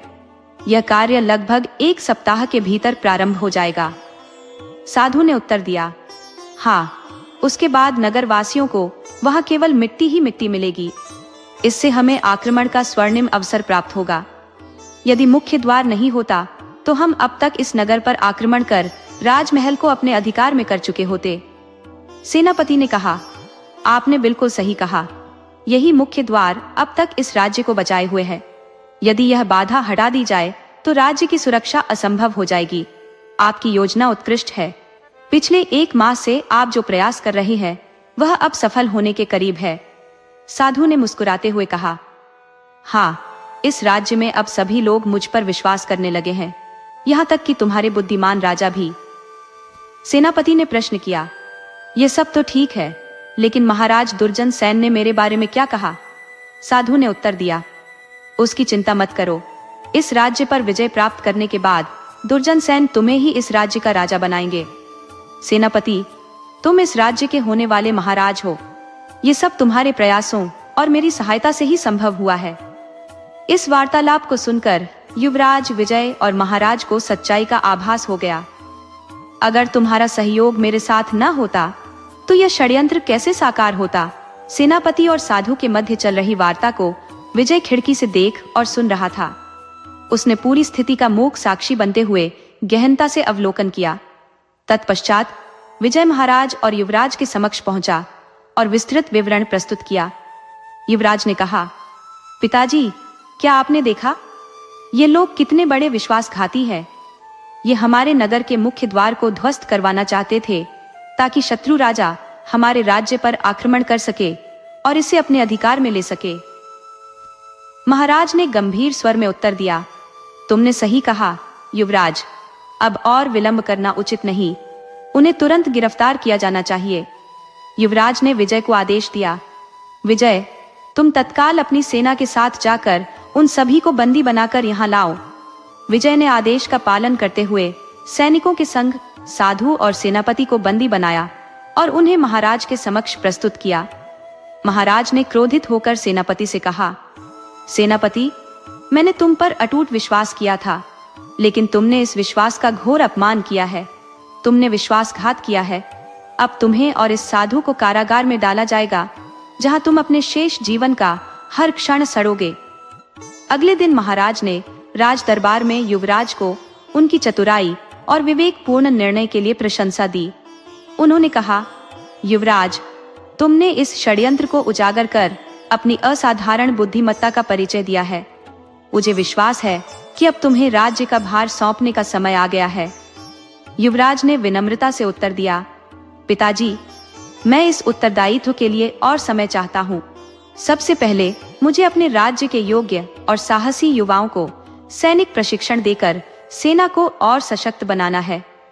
महाराज ने सहमति जताते हुए कहा, यह उचित विचार है। युवराज ने आगे कहा, पिताजी, मैं चाहता हूँ कि विजय को राज्य का सेनापति नियुक्त किया जाए। उनकी निष्ठा और साहस अद्वितीय है। महाराज ने इस प्रस्ताव को स्वीकार कर लिया। विजय को सेनापति नियुक्त किया गया और राज्य के प्रतिभाशाली युवाओं को सैन्य प्रशिक्षण देकर सेना में शामिल किया गया। कुछ समय बाद युवराज के राज्याभिषेक के साथ उन्हें सिंहासन सौंप दिया गया। महाराज ने अपना शेष जीवन ईश्वर की आराधना में व्यतीत करने के लिए वन की ओर प्रस्थान कर लिया। तो मित्रों, मुझे विश्वास है कि यह कथा आपको अवश्य ही पसंद आई होगी। इस तरह की और रोचक कहानियां सुनने के लिए जुड़े रहिए। दोस्तों, आपको कहानी कैसी लगी अपने सुझाव कमेंट करना न भूले। तो चलिए आज की अगली कहानी शुरू करते हैं। प्राचीन काल की बात है। एक छोटे से गांव में कुंदन नामक एक साधारण किसान अपनी पत्नी के साथ जीवन बिता रहा था। उनके परिवार में केवल 2 ही सदस्य थे, कुंदन और उसकी धर्मपत्नी। औलाद न होने के बावजूद उनकी जिंदगी में किसी तरह की कमी नहीं थी। कुंदन दिन भर खेतों में मेहनत करता और जो कुछ भी कमा पाता उसी से दोनों का गुजर बसर हो जाता। सीमित आय में भी वे संतोष से अपना जीवन जी रहे थे। उनके घर की सारी आवश्यकताएं कुंदन की कमाई से पूरी हो जाती थी और इसलिए किसी बात की फिक्र करने की जरूरत भी महसूस नहीं होती थी। उनका जीवन सुखद और सामान्य गति से चल रहा था। एक दिन किसी जरूरी काम से कुंदन नगर गया। वहां उसने एक रईस व्यक्ति को देखा। उस व्यक्ति की आलीशान हवेली उसकी संपन्नता की गवाही दे रही थी। वह मनहगे और शानदार कपड़े पहने हुए था। जब भी वह शहर की गलियों में निकलता, लोग अदब से खड़े होकर उसे सलाम करते। उसकी इस भव्यता को देख कुंदन के हृदय में एक नई लालसा ने जन्म लिया। उसने सोचा कि वह भी इस व्यक्ति की तरह ठाट बाट से भरा जीवन जीना चाहता है। कुंदन के मन में यह ख्वाहिश धीरे धीरे मजबूत होती गई। उसे भी सपना देखने लगा कि वह एक शानदार महल जैसा घर बनवाए, कीमती वस्त्र पहने और लोग उसकी इज्जत करें। लेकिन उसने अपनी इस आकांक्षा को शुरू में किसी से साझा नहीं किया। कुछ दिन बीतने के बाद एक शाम कुंदन ने अपनी पत्नी से इस बारे में बात की। उसने कहा, भाग्यवान, मैं भी उस नगर के सेठ की तरह अमीर बनना चाहता हूँ और ठाट बाट के साथ अपनी जिंदगी गुजारना चाहता हूँ। पत्नी ने उसकी यह बात सुनकर कुछ देर सोचा। उसने अपना पूरा जीवन गरीबी और साधारणता में बिताया था, लेकिन उसने कभी अपने पति का साथ नहीं छोड़ा। कुंदन की यह नई ख्वाहिश सुनकर वह थोड़ी चकित हुई। उसे भली भांति मालूम था कि इंसान को अपनी सीमाओं के भीतर ही रहकर सपने देखने चाहिए। यदि कोई अपनी चादर से बाहर पैर पसारने की कोशिश करेगा तो चादर फट जाएगी। पत्नी ने कुंदन से कहा, सुनिए जी, हमारी जिंदगी तो बहुत अच्छी चल रही है। न हम पर किसी का कर्ज है, न हमें किसी की नौकरी करनी पड़ती है। ईश्वर ने हमें आत्मसम्मान के साथ जीने का मौका दिया है, इसके लिए हमें उसका आभार मानना चाहिए। पत्नी की बात सुनकर कुंदन उस समय तो खामोश हो गया, मगर उसके भीतर अमीर बनने की इच्छा दिन ब दिन प्रबल होती जा रही थी। रात के समय जब वह बिस्तर पर लेटा होता तो उसकी कल्पनाओं में वही भव्य जीवन चित्रित होने लगता। शानदार हवेली और नौकर चाकरों से भरा जीवन कुंदन के ख्यालों में इस कदर घर कर चुका था कि वह रात भर करवटें बदलता रहता।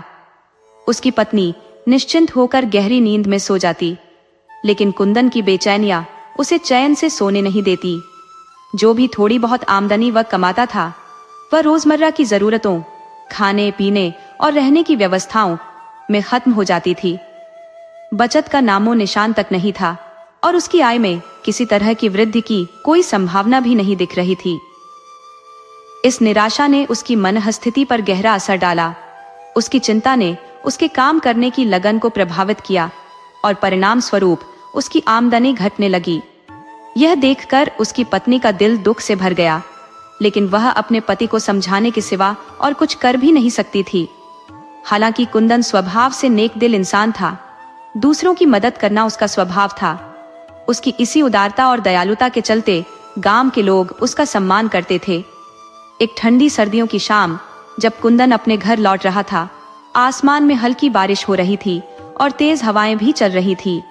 रास्ते के किनारे उसने एक बूढ़े आदमी को ठिठुरते हुए देखा। वह बुजुर्ग कांपते हुए जमीन पर बैठा था। उसकी दयनीय अवस्था देखकर कुंदन का दिल पसीज गया। उसने तुरंत उसकी मदद करने का फैसला किया। बूढ़े आदमी के पास जाकर उसने उससे बातचीत की।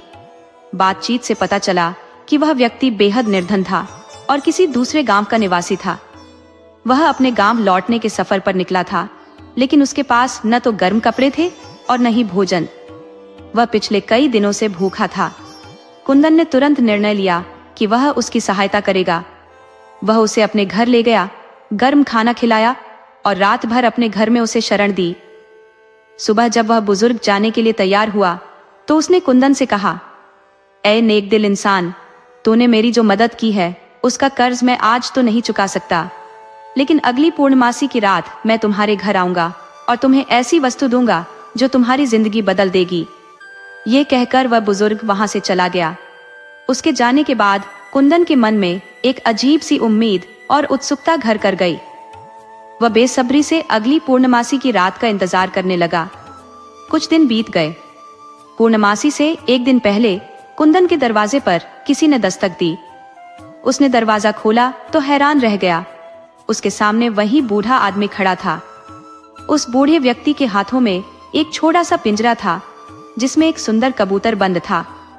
उसने उस पिंजरे को कुंदन के सामने प्रस्तुत करते हुए कहा, ए उदार हृदय वाले इंसान, तुम्हारे द्वारा किए गए उपकार का ऋण चुकाने के लिए मैं यह कबूतर तुम्हारे पास लाया हूँ, इसे अपने पास रख लो। कुंदन ने मायूस होकर कहा, बाबा, मैं इस कबूतर का क्या करूंगा? मेरा तो खुद का गुजारा बड़ी मुश्किल से होता है। इस कबूतर को खिलाने पिलाने का इंतजाम कैसे करूंगा? उस वृद्ध ने मुस्कुराते हुए उत्तर दिया, तुम्हें नहीं पता कि यह साधारण कबूतर नहीं है। पूर्णमासी की हर रात इस कबूतर के पंख सोने में परिवर्तित हो जाते हैं। बस जब ऐसा हो तुम इसके कुछ पंख निकालकर इसे आजाद कर देना। फिर जब तुम इन सोने के पंखों को बाजार में बेचोगे तो तुम्हारी गरीबी दूर हो जाएगी। लेकिन याद रहे, इसके लिए तुम्हें पूर्णमासी की रात को जागते रहना होगा। यदि तुम सो गए तो इसका जादू निष्फल हो जाएगा और इसके पंख सोने में नहीं बदलेंगे। यह सुनकर कुंदन के मन में उम्मीद की नई किरण जाग उठी। उसने मन ही मन सोचा कि यह कबूतर उसके सपनों को साकार करने का माध्यम बन सकता है। उसने पिंजरा लेने के लिए हाथ बढ़ाया और बूढ़े बाबा को हृदय से धन्यवाद दिया। बूढ़ा व्यक्ति विदा होते समय एक चेतावनी देकर चला गया, खबरदार, इस बात का जिक्र किसी से मत करना। कुंदन ने उसकी बात गांठ बांध ली। वह बड़े उल्लास के साथ पिंजरा लेकर घर लौटा। हालांकि जब उसकी पत्नी ने बार बार जिज्ञासा जताई तो कुंदन ने उसे सारी घटना विस्तार से बता दी। साथ ही उसने पत्नी से यह वचन लिया कि वह इस रहस्य को किसी और के साथ साझा नहीं करेगी। उस रात दोनों पति पत्नी पिंजरे के पास बैठे रहे। वे आधी रात के इंतजार में थे, परंतु जब रात गहराने लगी और आधी रात होने में थोड़ा समय शेष था, उनकी आंख लग गई। जब नींद खुली तो सुबह हो चुकी थी। दोनों अपनी भूल पर पछताते रहे, लेकिन अब कुछ नहीं किया जा सकता था। उन्होंने कबूतर को दाना पानी दिया और अपने अपने कार्यों में लग गए। कुछ दिनों बाद एक बार फिर पूर्णमासी की रात आई। इस बार कुंदन की पत्नी ने मन ही मन ठान लिया था कि वह किसी भी हालत में सोने नहीं देगी। कुंदन और उसकी पत्नी ने ठान लिया था कि इस बार वे पूरी रात जागते रहेंगे, लेकिन दुर्भाग्यवश आधी रात से कुछ पहले ही उनकी आंखों में नींद का कब्जा हो गया। अगली पूर्णमासी की रात भी इसी तरह हाथ से निकल गई। कुंदन ने सांत्वना देते हुए अपनी पत्नी से कहा, चिंता मत करो, कबूतर तो हमारे पास ही है, ये कहीं भागने वाला नहीं। एक न एक दिन तो हम अवश्य जागते रहेंगे। हालांकि कुंदन की पत्नी समझदार और विवेकशील थी, लेकिन उसमें एक कमजोरी थी। वह राज ज्यादा दिन तक अपने दिल में दबाकर नहीं रख सकती थी। एक दिन उसने यह बात अपनी सहेली को बता दी। सहेली ने यह बात अपने पति से साझा की। सहेली का पति एक गांव के जमींदार के यहाँ नौकर था। जब यह बात जमींदार तक पहुंची तो उसकी लालच भरी आंखें चमक उठी। हालांकि जमींदार के पास पहले से ही अथाह संपत्ति थी, फिर भी वह असाधारण लोभी था। उसने सोचा, अगर यह कबूतर मेरे हाथ लग जाए तो मेरी संपदा और भी बढ़ जाएगी। उसने अपने नौकर से कहा, अगर तुम किसी भी तरह वह कबूतर वाला पिंजरा मेरे पास ले आओ तो मैं तुम्हें इनामों से मालामाल कर दूंगा। नौकर ने अपनी पत्नी की सहायता से कुंदन के घर से पिंजरा चुरा लिया और उसे जमींदार की हवेली में पहुंचा दिया। इतनी चालाकी से यह चोरी हुई कि किसी को इसकी भनक तक नहीं लगी। जब कुंदन खेतों से काम खत्म करके घर लौटा तो उसने पाया कि न तो कबूतर था और न ही उसका पिंजरा। वह सिर पकड़कर बैठ गया और अपनी पत्नी पर क्रोध करते हुए कहा, यह सब तुम्हारी ही गलती है। तुम्हारी लापरवाही के कारण किसी ने पिंजरा चुरा लिया। उसकी पत्नी ने आत्मग्लानि से भरे स्वर में कहा कि उसने यह बात केवल अपनी सहेली को बताई थी। कुंदन की पत्नी सहेली के पास पहुंची और उसे सच उगलने पर मजबूर कर दिया। सहेली ने पहले तो कस्में खाई कि उसने यह बात किसी और को नहीं बताई, लेकिन अंततः कुंदन की पत्नी के आंसुओं से पिघलकर उसने स्वीकार कर लिया कि पिंजरा जमींदार की हवेली में पहुंचा दिया गया है। उस समय के नियमों के अनुसार कोई भी समस्या होने पर लोग नगर के कोतवाल के पास फरियाद लेकर जाते थे। कुंदन की पत्नी ने अपने पति को यह जानकारी दी कि उनका कबूतर जमींदार की हवेली में है और गांव का कोई व्यक्ति वहां आसानी से प्रवेश नहीं कर सकता। कुंदन खुद भी जमींदार से भयभीत था। दरअसल पूरे गांव में जमींदार का डर व्याप्त था। उसके खिलाफ कोई शिकायत करने की हिम्मत नहीं जुटा पाता। कुंदन इस समस्या के समाधान के बारे में सोचने लगा, लेकिन उसने यह भी तय कर लिया कि अपनी योजना के बारे में वह अपनी पत्नी को अभी कुछ नहीं बताएगा। अगले दिन कुंदन ने बिना किसी को सूचित किए नगर के कोतवाल का रुख किया और अपनी व्यथा विस्तार से सुनाई। उसकी बातों को ध्यानपूर्वक सुनने के बाद कोतवाल ने कहा, अभी तो तुम लौट जाओ, कल मैं तुम्हारे गांव आकर इस मसले का हल करूंगा और तुम्हारा कबूतर तुम्हें वापस मिलेगा। दूसरे दिन पूरे गांव में चर्चा का विषय बन गया कि कोतवाल साहब गांव पधार रहे हैं और जमींदार की हवेली में उनके मेहमान बनकर रुकेंगे। जब कोतवाल ने जमींदार की हवेली में वह पिंजरा देखा जिसमें कबूतर बंद था, तो उन्होंने कहा, जमींदार साहब, एक बुजुर्ग व्यक्ति ने मुझे बताया था कि यह कबूतर उसने एक निर्धन किसान को दिया था। यह पिंजरा आपके पास कैसे पहुंचा? कोतवाल के इस सवाल ने जमींदार को असमंजस में डाल दिया। वह रंग उड़ते चेहरे के साथ झूठी कहानियां गढ़ने लगा, परंतु कोतवाल के कठोर रुख के आगे उसकी एक भी दलील स्वीकार नहीं की गई। अंततः जमींदार को सच्चाई उगलनी पड़ी। कोतवाल ने उसे आदेश दिया कि वह यह पिंजरा तुरंत कुंदन के पास भिजवाए। जमींदार अपनी लालची प्रवृत्ति से मजबूर ये सोचने लगा कि वह किसी भी तरह इस कबूतर को खरीद ही ले। उसने कोतवाल से कहा, कोतवाल साहब, क्या मैं इस कबूतर को कुंदन से खरीद सकता हूँ? कोतवाल ने उत्तर दिया, यदि कुंदन इसे बेचने को तैयार हो और तुम वह कीमत चुकाने को राजी हो जो वह मांगे, तो यह कबूतर तुम्हारा हो सकता है। इसके बाद कुंदन को हवेली में बुलाया गया। जमींदार ने कबूतर के लिए इतनी अधिक कीमत लगाई कि कुंदन को सपने में भी इसकी कल्पना नहीं थी। कुंदन ने यह पिंजरा बेचने के लिए सहमति दे दी। सौदे के पश्चात जब कुंदन अपने घर लौटा और आराम कर ही रहा था, तभी दरवाजे पर दस्तक हुई। दरवाजा खोलने पर उसने देखा कि वही बुजुर्ग व्यक्ति खड़ा था जिसने उसे वह कबूतर और पिंजरा दिया था।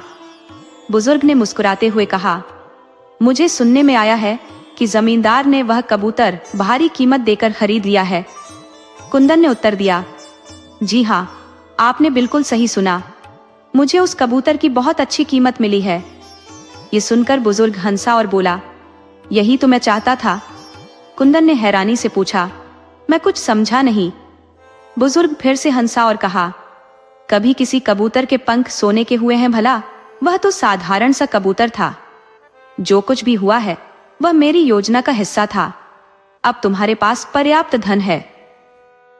कुछ समय बाद कुंदन ने अपनी नई संपत्ति का विस्तार करने का विचार किया। उसने अतिरिक्त भूमि खरीदी और अपनी अथक मेहनत से न केवल अपनी स्थिति को सुदृढ़ किया, बल्कि इतनी धन समृद्धि अर्जित की कि वह क्षेत्र का एक प्रतिष्ठित व्यक्ति बन गया। उसका एक भव्य मकान था, वह कीमती वस्त्र पहनता और शानदार जीवन शैली जीता था। दूसरी ओर वह लालची जमींदार, जिसने अत्यधिक कीमत चुकाकर कबूतर खरीदा था, अंततः अपनी निराशा पर काबू नहीं पा सका। तई पूर्णिमा की रातें बीत गई, लेकिन उस कबूतर के पंख कभी सुनहरे नहीं हुए। उसकी लालच से उपजी उम्मीदें ध्वस्त हो गईं और उसने आखिरकार कबूतर को उड़ने के लिए छोड़ दिया। तो मित्रों, यदि यह कहानी आपको रुचिकर लगी हो तो इसे लाइक करें। ऐसी और भी दिलचस्प कहानियों के लिए हमारे चैनल को सब्सक्राइब करें और अपनी प्रतिक्रिया कमेंट्स में साझा करना न भूलें। बहुत समय पहले की बात है, रतनगढ़ के राजा वामदेव, जो अपनी करुणा और प्रशासनिक कौशल के लिए प्रसिद्ध थे, अपने राज्य में सुव्यवस्था बनाए रखते थे। उनके साम्राज्य में कई छोटी रियासतें थीं। इन्हीं में से एक थी कृष्णपुरा, जो अपने न्यायप्रिय अधिकारी नीलकंठ के लिए विख्यात थी। उनके बारे में कहा जाता था कि वह न्याय के मामले में अद्वितीय थे। नीलकंठ का निर्णय हमेशा निष्पक्ष और त्वरित होता। उनकी न्यायप्रियता की ख्याति इतनी व्यापक थी कि कहा जाता था कि उनके समान निष्पक्ष न्याय करने वाला आज तक जन्मा नहीं। उनका व्यक्तित्व ऐसा था कि कोई अपराधी उनके पैनी दृष्टि से बच नहीं सकता था। एक दिन राजा वामदेव ने सोचा कि क्यों न इस महान न्यायप्रिय अधिकारी की परीक्षा ली जाए। उन्होंने साधारण वेशभूषा धारण की और एक सामान्य व्यक्ति के रूप में कृष्णपुरा की ओर प्रस्थान किया। नगर के मुख्य द्वार पर राजा को एक अशक्त और निर्धन व्यक्ति दिखाई दिया, जो भिखारी जैसा प्रतीत हो रहा था। राजा का हृदय करुणा से भर गया। उन्होंने उस व्यक्ति को कुछ धन दिया। भिखारी ने हाथ जोड़कर निवेदन किया, महाराज, मैं चलने में असमर्थ हूँ, कृपया मुझे अगले चौक तक पहुँचा दे। राजा ने उसे अपने घोड़े पर बैठा लिया और चौक तक छोड़ने के लिए सहमति दे दी। लेकिन जैसे ही वे चौक पहुंचे और राजा ने उतरने के लिए कहा, भिखारी ने चौंकाते हुए कहा, तुम उतर जाओ, ये घोड़ा तो मेरा है। यह सुनकर वहां उपस्थित लोग हैरान रह गए। देखते ही देखते भीड़ जुट गई। सबने एकमत होकर कहा कि इस विवाद को सुलझाने का काम केवल न्याय अधिकारी ही कर सकते हैं। राजा और भिखारी को न्यायालय में पेश किया गया। कचहरी में पहले से ही लोगों की भीड़ थी। न्याय अधिकारी नीलकंठ अपनी कुर्सी पर बैठे एक एक कर मामलों का निपटारा कर रहे थे। सबसे पहले न्यायालय में एक लेखक, एक किसान और उनके साथ एक महिला को प्रस्तुत किया गया। लेखक और किसान दोनों ने उस महिला को अपनी पत्नी होने का दावा किया। न्याय अधिकारी ने दोनों पक्षों की दलीलें शांतिपूर्वक सुनी और निर्णय दिया कि महिला को वहीं छोड़ दिया जाए और दोनों पक्ष अगले दिन लौटे। इसके पश्चात एक कसाई और तेल व्यापारी तेली की बारी आई। कसाई के वस्त्रों पर खून के धब्बे थे, जबकि तेली के हाथ तेल से लथपथ थे। विवादित वस्तु थी पैसों से भरी एक थैली, जिसे दोनों ही अपना बता रहे थे। न्याय अधिकारी ने थोड़ी देर विचार किया और आदेश दिया कि थैली वहीं रख दी जाए और दोनों अगले दिन वापस आए। अंत में राजा और भिखारी न्यायालय में पेश हुए। घोड़े के स्वामित्व को लेकर दोनों ने अपना अपना दावा पेश किया। न्याय अधिकारी ने उनकी बातें ध्यान से सुनी और फैसला सुनाया कि घोड़े को वहीं रखा जाए और दोनों अगले दिन पुनः उपस्थित हों। अगले दिन न्यायालय में बड़ी संख्या में लोग जमा हुए। सभी न्यायाधीश के निर्णयों को सुनने के लिए उत्सुक थे। सबसे पहले लेखक और किसान को बुलाया गया। न्याय अधिकारी ने लेखक को संबोधित करते हुए कहा, यह महिला आपकी पत्नी है, आप इसे अपने साथ ले जा सकते हैं। साथ ही किसान को 50 कोड़े लगाने का आदेश दिया। इसके बाद कसाई और तेली को बुलाया गया। न्याय अधिकारी ने कसाई से कहा, यह पैसों की थैली तुम्हारी है। तेली को 50 कोड़े मारने की सजा दी गई। अंततः राजा और भिखारी की बारी आई। न्यायाधिकारी ने दोनों से पूछा, क्या आप 20 घोड़ों में से अपने घोड़े को पहचान सकते हैं? दोनों ने हामी भरी। फिर न्यायाधिकारी ने उन्हें अस्तबल में ले जाकर एक एक करके घोड़े दिखाए। दोनों ने अपने घोड़े को सही सही पहचान लिया। कुछ समय के गहन मंथन के बाद न्यायाधिकारी ने राजा को संबोधित करते हुए कहा, यह घोड़ा आपका है, आप इसे ले जा सकते हैं। भिखारी को 50 कोड़े मारने की सजा सुनाई गई। राजा न्यायालय से निकलते समय न्याय अधिकारी के पीछे पीछे चलने लगे। न्याय अधिकारी ने मुड़कर पूछा, क्या आप मेरे निर्णय से असंतुष्ट हैं महाराज?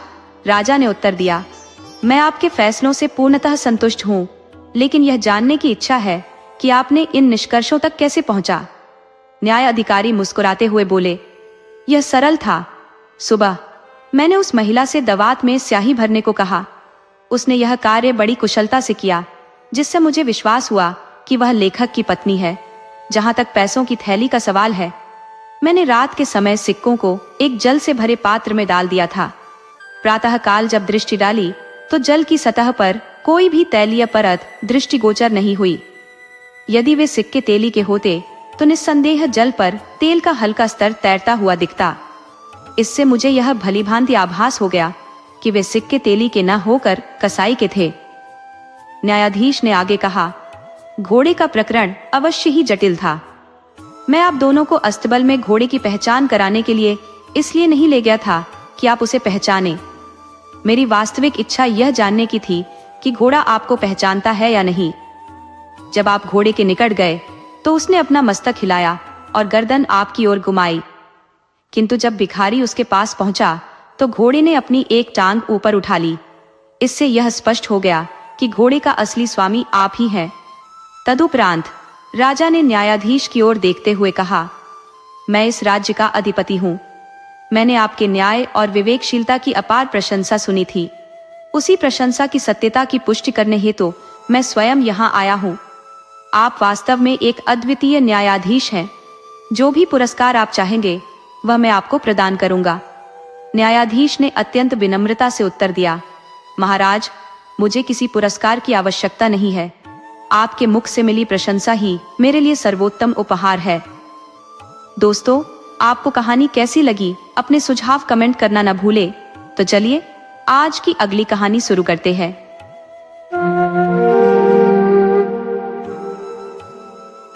बहुत पुराने समय की बात है। एक प्रभावशाली जमींदार अपनी पत्नी और एक पुत्र के साथ सुखमय जीवन व्यतीत कर रहा था। उसके पास पर्याप्त हल, बैल, जमीन जायदाद सब कुछ था। गांव के अनेकों किसान उसके खेतों में काम किया करते थे, जबकि जमींदार आराम से अपने नौकरों और कारिंदों पर आदेश चलाता था। जमींदार का स्वभाव कठोर था। वह अपने मजदूरों और नौकरों से सख्ती से पेश आता था। पूरे गांव में उससे कोई भी सीधे विरोध करने का साहस नहीं करता था।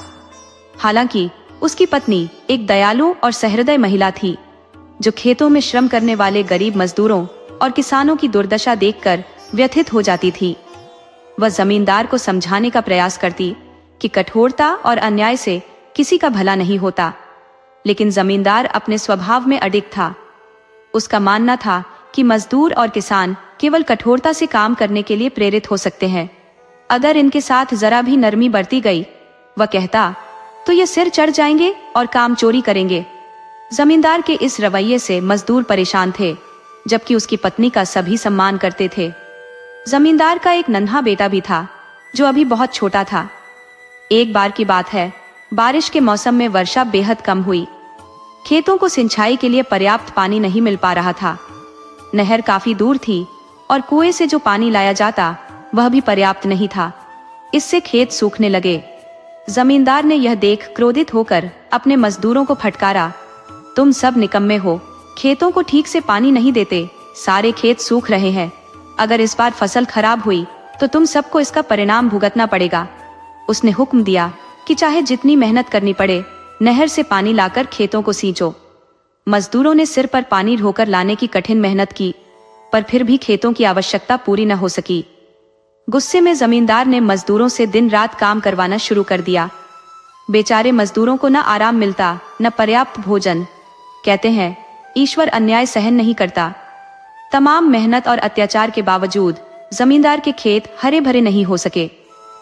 तमाम मेहनत और पानी देने के बावजूद जमींदार की फसल नष्ट हो गई। खेतों को भरपूर पानी मिलने के बावजूद भी पैदावार उम्मीद से काफी कम रही। जमींदार ने इस असफलता का दोष किसानों पर मढ़ दिया।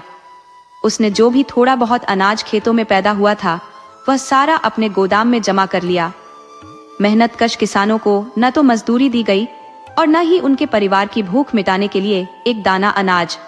बेचारे किसान अपने बच्चों की भूख और तड़प को देख व्याकुल हो उठे। उनके जीवन में निराशा और दुख की काली छाया छा गई। अंततः अपने स्वाभिमान और अस्तित्व की रक्षा के लिए वे अपना गांव छोड़ने को मजबूर हो गए। सभी किसान दूसरे गांवों में पलायन कर गए, जहां उन्हें किसी और जमींदार के खेतों में काम मिल सके।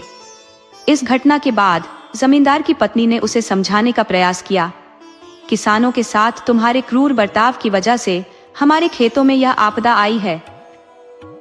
यह भगवान का न्याय है, जबकि अन्य खेतों में जहां कम वर्षा हुई वहां भी बेहतर फसल उगी। पत्नी की बात सुनकर जमींदार भड़क उठा और गुस्से में बोला, तुम मुझे दोषी ठहराती हो। यह नुकसान किसानों की कामचोरी और आलस्य के कारण हुआ है। वे सभी निकम्मे थे। अब जमींदार ने अन्य किसानों को अपने खेतों में काम करने के लिए बुलाने की कोशिश की, परंतु उसकी क्रूरता और कठोरता की कहानी दूर दूर तक फैल चुकी थी। कोई भी किसान उसके खेतों में काम करने के लिए तैयार नहीं हुआ। परिणाम स्वरूप उसके खेत खाली और अनुपयोगी पड़े रहे। अगले सीजन में हालात और खराब हो गए। उसके खेतों में एक भी अनाज का दाना पैदा नहीं हुआ। कुछ ही समय बाद उसके बैलों में एक अज्ञात बीमारी फैल गई, जिससे वे सभी मर गए। जमींदार के हल बेकार हो गए और उसके पास जीवनयापन के लिए कुछ भी शेष नहीं रहा। अंततः उसे अपने घरेलू सामान बेच बेच कर भोजन की व्यवस्था करनी पड़ी। इस विपदा को देखकर उसकी पत्नी ने उसे सलाह दी, तुम्हें किसानों और भगवान से क्षमा याचना करनी चाहिए, ये तुम्हारे अन्याय का प्रतिफल है। लेकिन जमींदार इस बात को मानने को तैयार नहीं था।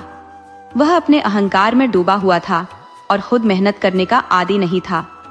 उसने सोचा कि अब अपने पुत्र को श्रम करवाकर घर का खर्चा चलाया जाए, परंतु सच्चाई यह थी कि उसका पुत्र अभी अत्यंत छोटा था और इस जिम्मेदारी के लिए अयोग्य था। वह केवल 14 वर्ष का बालक था। थोड़ी बहुत शिक्षा ग्रहण की थी, किंतु हल चलाने या कृषि कार्य करने की शारीरिक क्षमता उसमें नहीं थी। जमींदार की पत्नी ने अपने पति से कहा, मेरे पास जो थोड़े बहुत गहने शेष हैं, उन्हें बेचकर किसी अन्य शहर में जाकर व्यापार शुरू करते हैं। इससे गुजारे लायक आमदनी हो जाएगी। लेकिन जमींदार को कोई भी श्रम करने में रुचि नहीं थी। उसने कहा, हमारा बेटा अब बड़ा हो गया है, उसे किसी के यहाँ नौकर रखवा देना चाहिए। उसकी पत्नी इस विचार से सहमत नहीं थी। कुछ समय बीतने पर जमींदार की सेहत गिरने लगी। अब इलाज के लिए धन की आवश्यकता पड़ने लगी। अंततः मजबूरी में जमींदार की पत्नी ने पति की औषधियों के लिए अपने गहनों को एक एक कर बेच दिया। इसके बावजूद जमींदार की सेहत में कोई सुधार नहीं हुआ। वह मंदिर जाकर भगवान से प्रार्थना करती, हे ईश्वर, मेरे पति के पापों को क्षमा करें और उन्हें स्वास्थ्य प्रदान करें। गरीबी के इस कठिन दौर में भी वह घर का खर्च चलाने के लिए लोगों के यहाँ काम करने को तैयार थी। लेकिन बीमार पति को अकेला छोड़कर घर से बाहर जाना संभव नहीं था। किसी ने उसे उधार भी नहीं दिया, क्योंकि उसके पास लौटाने की कोई संभावना नहीं थी। तब उसने गहन विचार किया कि घर चलाने का कोई उपाय खोजना ही होगा। एक दिन उसे अपने बीते समय का स्मरण हुआ। वह लड्डू बनाया करती थी, जो गांव में काफी सराहे जाते थे। उसने निश्चय किया कि लड्डू बनाकर बेचे जाएं। घर में जो थोड़ा बहुत बेसन, गुड़ और घी बचा था, उसने उनसे लड्डू तैयार किए। फिर अपने पुत्र से कहा, बेटा, ये लड्डू गांव में जाकर बेचो। मुझे पूरा यकीन है कि लोग इन्हें पसंद करेंगे, इससे कुछ आय हो सकेगी। क्या तुम यह करोगे? पुत्र अपनी माँ की तकलीफ और पिता की बीमारी देखकर स्वयं भी अत्यंत व्यथित था। उसने इस काम को करने के लिए तुरंत सहमति जताई। जमींदार की पत्नी ने लड्डू एक कपड़े की थैली में बांधकर उसे थमा दिए और वह बच्चे की मेहनत से एक नई आशा का दीपक जलने की प्रतीक्षा करने लगी। जमींदार का पुत्र उन लड्डुओं को गांव की हर गली में घूम घूम कर बेचने लगा। लोग उन लड्डुओं के स्वाद और खुशबू के दीवाने हो गए। ऐसा प्रतीत हुआ मानो भगवान ने उनकी कठिनाइयों पर कृपा बरसाई हो। बेसन और घी से बने लड्डुओं की मांग इतनी बढ़ गई कि उन्हें भरपूर आमदनी होने लगी। इस आय से उनका जीवन यापन और जमींदार का इलाज सहज हो गया। धीरे धीरे उन्होंने थोड़ा थोड़ा धन बचाना भी शुरू कर दिया, ताकि पुराने कर्ज को चुकता कर सके। इस बीच जमींदार की तबीयत भी सुधार के संकेत देने लगी। जमींदार को अब एहसास हुआ कि उसने जो अत्याचार अपने मजदूरों और किसानों पर किए थे, उन्हीं पापों का फल उसे भुगतना पड़ा। उसने ईश्वर से अपने कर्मों की क्षमा याचना की और भविष्य में किसी गरीब या मजबूर पर जुल्म न करने का संकल्प लिया। एक दिन जमींदार अपनी पत्नी से बोला, यदि मेरी सेहत थोड़ी और सुधर जाए तो मैं स्वयं मेहनत करके कोई काम करूंगा। साथ ही हर किसान के घर जाकर उनसे अपने कृत्यों के लिए क्षमा मांगूंगा। मैंने सचमुच उन्हें बहुत सताया है। उसकी पत्नी यह सुनकर अत्यंत प्रसन्न हुई। दूसरी ओर उनका पुत्र मनसुख अब अपने कार्य में निपुण हो चुका था। उसने न केवल अपने गांव में बल्कि आसपास के गांवों में भी लड्डू बेचना शुरू कर दिया था। इससे लड्डुओं की बिक्री और भी अधिक बढ़ गई और मनसुख की आय दिन प्रतिदिन बढ़ने लगी। एक दिन की बात है, जब मनसुख एक गांव से लड्डू बेचकर लौट रहा था तो चलते चलते उसे प्यास लग गई। उसने लड्डू बेचकर जो धन कमाया था वह उसी थैली में रखा था जिसमें लड्डू ले जाया करता था। उसने वह थैली एक बड़े पत्थर पर रखी और पास के कुएं से पानी पीने चला गया। पानी पीकर जब वह वापस लौटा तो उसने देखा कि सिक्कों से भरी थैली गायब थी। मनसुख हताश और चिंतित हो गया। उसने सोचा, अब मैं अपनी माँ को क्या कहूँगा? ये सुनकर वह बहुत दुखी हो जाएंगी। ये सोचते सोचते वह रोने लगा, परंतु उसे समझ नहीं आया कि उसकी थैली कौन लेकर गया। अंततः निराश होकर वह घर लौटा और अपनी माँ को पूरी घटना सुनाई। उसकी माँ ने उसे सांत्वना दी, लेकिन भीतर ही भीतर वह भी अत्यंत दुखी हो गई। मनसुख ने बताया कि आज उसने लड्डू बेचकर अच्छी खासी कमाई की थी। ये सुनकर उसकी माँ का दुख और बढ़ गया। जमींदार की पत्नी ने यह पूरा मामला गांव के मुखिया को बताया। मुखिया, जो एक ईमानदार और दयालु व्यक्ति थे, माँ बेटे की कठिनाई सुनकर सहानुभूति से भर गए। गांव में राजा की ओर से एक न्यायाधीश नियुक्त किया गया था, जिससे मुखिया ने इस घटना की शिकायत करने का निश्चय किया। वह न्याय अधिकारी पूरे गांव के झगड़ों को सुलझाने में प्रवीण था। जमींदार जो भी लगान संग्रह करते थे, उसे इस अधिकारी के पास जमा करना पड़ता था। मुखिया ने जमींदार की पत्नी को न्यायालय में जाने की सलाह दी। चूंकि जमींदार अभी पूर्णतः स्वस्थ नहीं हो पाया था, इसलिए उनकी पत्नी अपने पुत्र मनसुख को साथ लेकर न्याय अधिकारी के समक्ष उपस्थित हुई। न्याय अधिकारी ने मनसुख की पूरी कहानी तन्मयता से सुनी और फिर जमींदार की पत्नी से पूछा, तुम लड्डू बनाने में किन किन सामग्रियों का उपयोग करती हो? जमींदार की पत्नी ने उत्तर दिया, मैं बेसन, गुड़ और घी का उपयोग करती हूँ। इसके बाद इन लड्डुओं को कपड़े की थैली में लपेटकर मनसुख को देती हूँ। शाम को जब लड्डू बिक जाते हैं तो वह उसी थैली में अर्जित धन रखकर मुझे लौटा देता है। न्याय अधिकारी ने इन सभी बातों को गहनता से सुना। तत्पश्चात उसने पूरे गांव में एक विचित्र घोषणा करवाई। आज न्यायालय में एक ऐसा मामला सुना जाएगा जिसमें एक पत्थर को चोरी के आरोप में गिरफ्तार किया गया है और उससे पूछताछ की जाएगी। उसने यह भी कहा कि इस न्यायालय की कार्यवाही देखने के लिए प्रत्येक व्यक्ति को 4 आने शुल्क चुकाना होगा। ये सुनते ही गांव वालों में कौतूहल का संचार हो गया। सभी सोचने लगे कि आखिर एक पत्थर से पूछताछ कैसे की जा सकती है। जमींदार और उसकी पत्नी ने अनुमान लगाया कि शायद इस शुल्क से जमा धन उनकी चोरी हुई रकम के बदले उन्हें दिया जाएगा। परंतु गांव वालों को न्याय अधिकारी की ईमानदारी और न्यायप्रियता पर पूरा भरोसा था।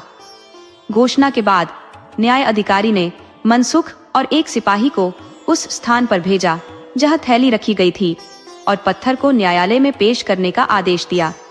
जब यह बात गांव में फैली तो लोग आश्चर्यचकित हो उठे।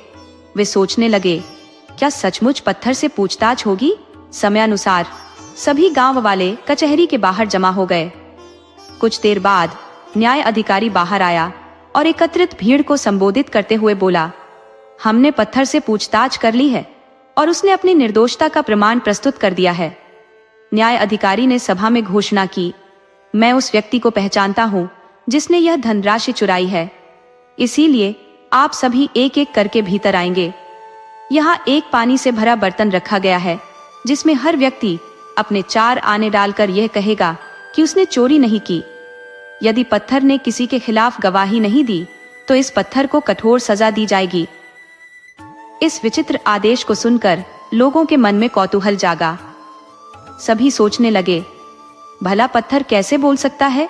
परंतु न्याय अधिकारी की न्यायप्रियता पर भरोसा रखते हुए सभी इस अनोखे मामले का नतीजा देखने के लिए उत्सुक थे। न्याय अधिकारी ने कचहरी के एक कोने में खड़े होकर लोगों को बारी बारी अंदर बुलाना शुरू किया।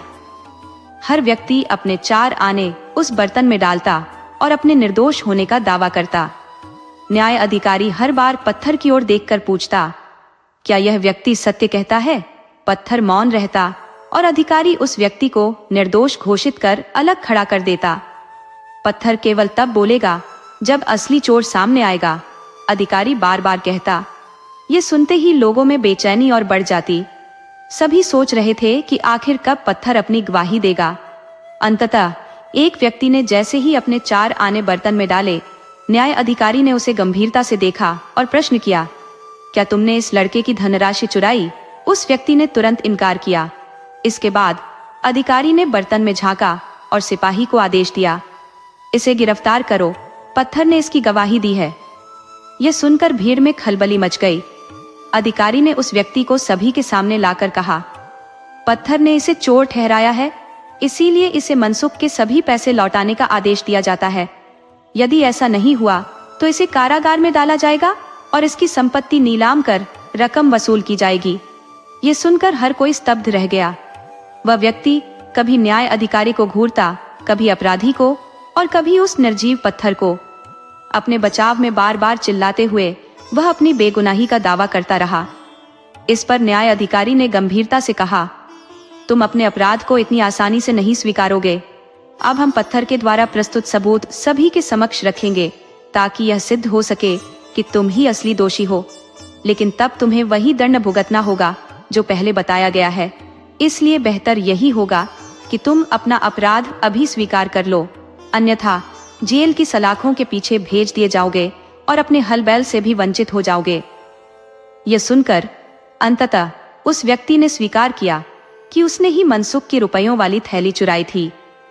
मुखिया ने तुरंत न्याय अधिकारी से आग्रह किया, अब कृपया वह सबूत दिखाएं जो पत्थर की कथित गवाही से प्राप्त हुआ है। न्याय अधिकारी मुस्कुराते हुए बोले, सच तो यह है कि पत्थर तो एक निर्जीव वस्तु है। आप सभी भलीभांति जानते हैं कि इस बेजान चीज की न तो आंखें हैं और न ही यह बोलने में सक्षम है। ये किसी को पहचानने या गवाही देने का तो प्रश्न ही नहीं उठता, लेकिन न्याय की दृष्टि निर्दोष और दोषी में भेद करना जानती है। मैंने पत्थर की गवाही का प्रचार केवल एक चाल के रूप में किया था। उन्होंने आगे कहा, मनसुख जो लड्डू बेचता है कि लड्डू बेसन और घी से बने होते हैं, उसकी धनराशि उन्हीं लड्डुओं की थैली में रखी गई थी जो घी के कारण चिकनी हो चुकी थी।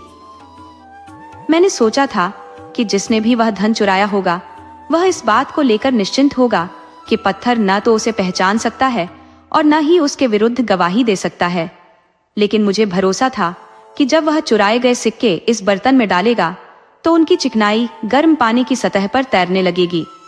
उन्होंने भीड़ की ओर देखते हुए कहा, जैसा मैंने सोचा था वैसा ही हुआ।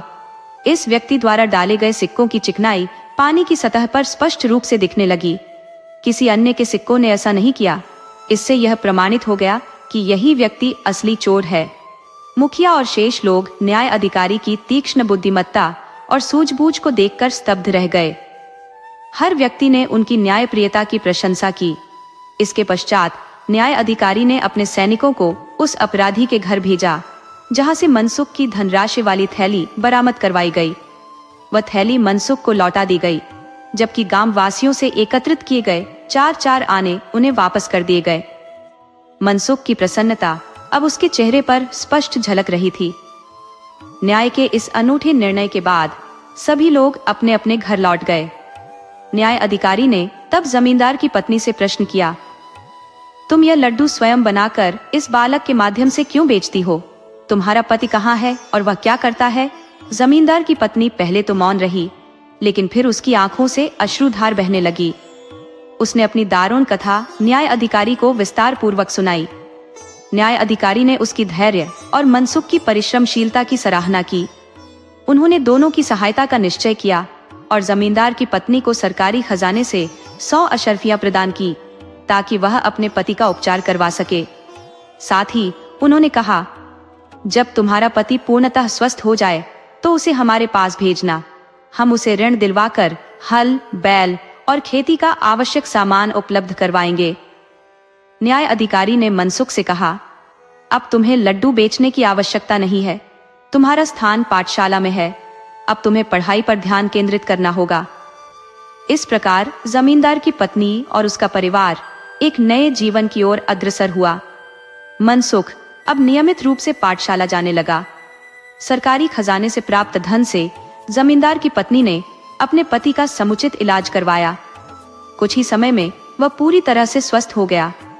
स्वस्थ होने के उपरांत जमींदार ने प्रत्येक किसान के घर जाकर क्षमा याचना की और वादा किया कि भविष्य में वह उनके साथ सद्व्यवहार करेगा। जमींदार और उसके परिवार के दिन पुनः सुख, शांति और समृद्धि में बीतने लगे। जमींदार का स्वभाव अब पूर्णतः परिवर्तित हो चुका था। वह अब दयालु और सत्यनिष्ठ हो गया था। उसके नौकर चाकर और मजदूर भी उसकी इस सकारात्मक बदलाव से अत्यंत प्रसन्न थे। दोस्तों, यदि यह कहानी आपके दिल को छू गई हो तो इसे लाइक करना ना भूलें और अपनी प्रतिक्रिया अवश्य दें।